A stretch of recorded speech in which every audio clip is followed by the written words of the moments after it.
I could go off into the hills there, someplace. I'd find a cave. Yeah, how would you eat? You ain't got no sense enough to find nothing to eat. I'd find things, George. I don't need no nice food with ketchup. I'd lay out in the sun, and nobody would hurt me. And if I found a mouse, I could keep it. Nobody would take it away from me. George looked quickly and searchingly at him. I've been mean, ain't I? If you don't want me to come to the hills, find a cave, I can go away. No, Lenny, I was just fooling. I always want you to stay with me. Trouble with mice is you always kill them. He paused. Tell you what I'll do, Lenny. First chance, I'll get you a pup. Maybe you wouldn't kill it. That'd be better than mice. And then you could pet it a little bit harder to get him a puppy.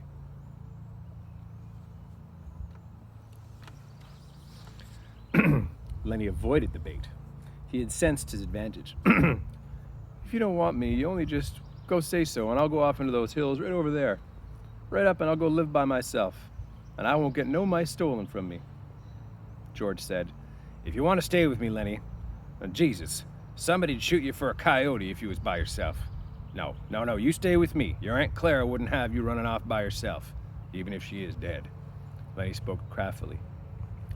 Tell me like you done before. Tell you about what? About the rabbits. George snapped. You ain't gonna put nothing over on me. Lenny pleaded. Come on, George, come on, please tell me, like you done before. You get a kick out of that, don't you? All right, I'll tell you. And then we'll eat our supper. George's voice became deeper. He repeated his words rhythmically, as though he had said them many, many times before. Guys like us that work on ranches are the loneliest guys in the world. They got no family. They belong to no place. They come to ranch and work and stake up, and then they get out of town and blow their stake. And the first thing you know, they're pounding on the door at some other ranch. They ain't got nothing ahead to look forward to. That's us. Lenny was delighted. That's it. Now, tell us how it is with us. Well, that ain't us. We ain't like that. It's different. We got a future. We got somebody to talk to that gives a damn about us. We don't have to sit in no bar room blowing all our money just because we got no else place to go. If them other guys get in jail, they can rot for all anybody I gives a damn. But not us. Lenny broke in. Not us. And why? Because you are gonna look after me, and I'm gonna look after you. And that's why. He laughed delightedly. Go on now, George, keep going. Now you got that part off by heart, don't you? Where's my other dog? Blue! Oh, he's right there. Cool. Sorry, guys. You got that off by heart. You can do it. No, you. I forget sometimes. You tell me about it. Tell me about how it's going to be. All right. We're going to get the jack together someday. And we're going to have a little house and a couple of acres and a cow and some pigs. And we're going to live off the land, Lenny shouted. And we're going to have rabbits. Go on, George. Tell me about the garden, about the rabbits, and the cages, and the rain, and the winter, and the stove, and how thick the cream and the milk is, how much you like it. Tell me about it, George. Well, you're just doing it yourself. You know all of this. No, you tell it.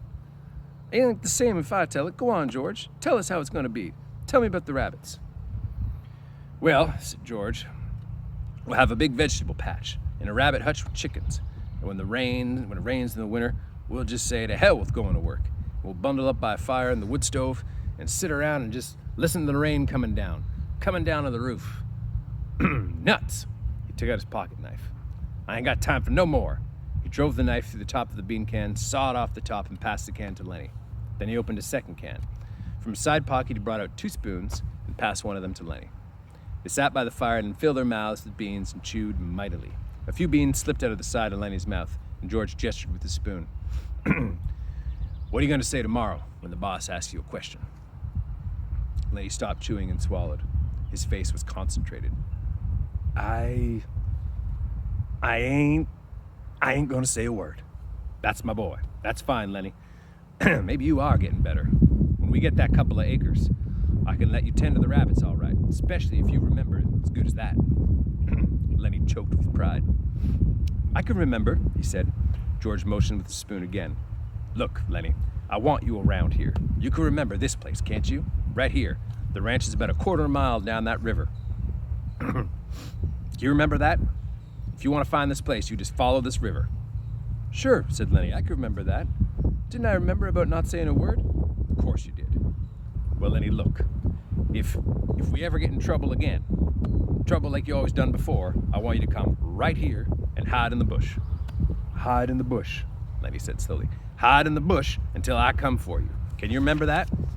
Sure I can, George. Sure, I'll hide in the bush until you come. But you ain't gonna get into no trouble, because if you do, I won't let you tend to them rabbits. He threw his empty bean can off into the bush. I won't get into no trouble, George. I ain't gonna say a word. Okay, now bring your bindle up here over by the fire. It's gonna be nice sleeping here, looking up at the leaves. Don't build up no more fire, we'll let her die down. Why do you guys suppose they wanna let the fire die down? They know people are looking for them, right? They made their beds in the sand, and as the blaze dropped from the fire, the sphere of light grew smaller and smaller. The curling branches disappeared, and only a faint glimmer showed where the tree trunks were. From the darkness, Lenny called, George, you asleep? No. What do you want? Let's have different colored rabbits, George. Sure we will, George said. Red and blue and green rabbits, Lenny, millions of them. Furry ones, George, like in the fair I see in Sacramento. Sure, furry ones. Because I can just as well go away, George, and live in a cave. You can just as well go to hell, said George. Shut up now. Let's go to bed. The red light dimmed on the coals, and up the hills from the river a coyote yammered, and a dog answered from the other side of the stream. The sycamore leaves whispered in a little night breeze. That's the end of chapter 1. So, on Friday, we're going to do an online chat. We'll do a discussion. I'm going to post some discussion questions for you guys, just to get us talking about the book, and then we'll discuss them as a team Friday, 1 o'clock. It is Tuesday today. So I'll post the questions, and then we'll discuss them in our chat on Friday. Okay? Remember again, the book is, I think this is backwards, the book is Of Mice and Men. It's by John Steinbeck, and we'll talk to you guys soon. Au revoir.